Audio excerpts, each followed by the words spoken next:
Second Chronicles 9. And when the queen of Sheba heard of the fame of Solomon, she came to prove Solomon with hard questions at Jerusalem, with a very great company, and camels that bear spices, gold in abundance with precious stones. And when she was come to Solomon, she communed with him of all that was in her heart. And Solomon told her all her questions, and there was nothing hid from Solomon which he told her not. And when the queen of Sheba had seen the wisdom of Solomon, and the house that he had built, and the meat of his table, and the sitting of his servants, and the attendance of his ministers, and their apparel, his cupbearers also in their apparel, and his ascent by which he went up into the house of the Lord, there was no more spirit in her. And she said to the king, It was a true report which I heard in my own land of your acts and of your wisdom. Howbeit I believed not their words until I came, and my eyes have seen it. And behold, one half of the greatness of your wisdom was not told me, for you exceed the fame that I heard. Happy are your men, and happy are your servants, which stand continually before you, and hear your wisdom. Blessed be the Lord your God, which delights in you to set you on his throne, to be king for the Lord your God. Because your God loved Israel, to establish them forever, therefore made he you king over them, to do judgment and justice. And she gave the king 120 talents of gold, and spices great abundance, and precious stones, neither was there any such spice as the queen of Sheba gave King Solomon.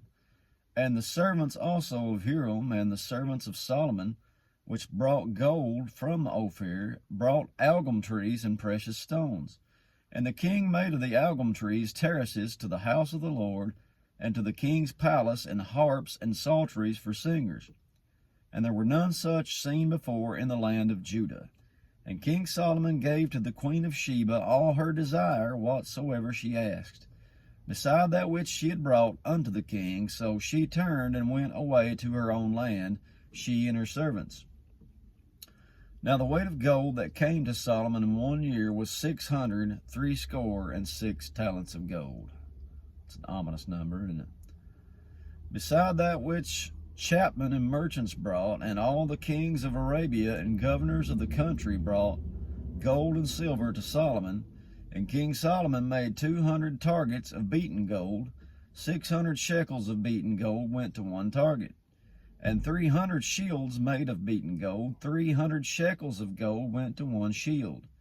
And the king put them in the house of the forest of Lebanon. Moreover, the king made a great throne of ivory, and overlaid it with pure gold. And there were 6 steps to the throne, with a footstool of gold, which were fastened to the throne, and stays on each side of the sitting place, and 2 lions standing by the stays.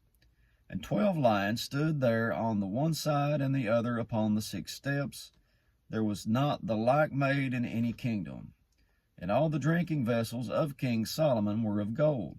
All the vessels of the house of the forest of Lebanon were of pure gold, none were of silver. It was not anything accounted of in the days of Solomon.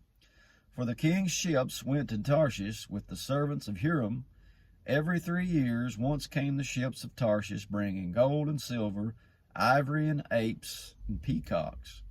And King Solomon passed all the kings of the earth in riches and wisdom. And all the kings of the earth sought the presence of Solomon, to hear his wisdom that God had put in his heart.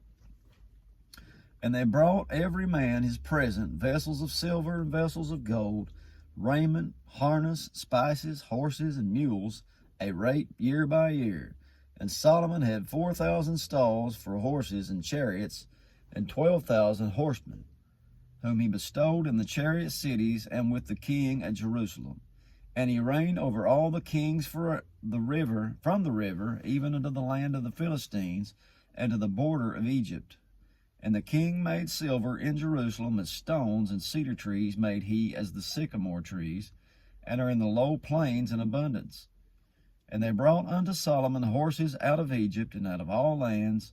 Now the rest of the acts of Solomon, first and last, are they not written in the book of Nathan the prophet, and in the prophecy of Ahijah the Shilonite, and in the visions of Iddo the seer against Jeroboam the son of Nebat? And Solomon reigned in Jerusalem over all Israel 40 years. And Solomon slept with his fathers, and he was buried in the city of David his father, and Rehoboam his son reigned in his stead. That's it for chapter 9. And after that, it's just one king after another. See you.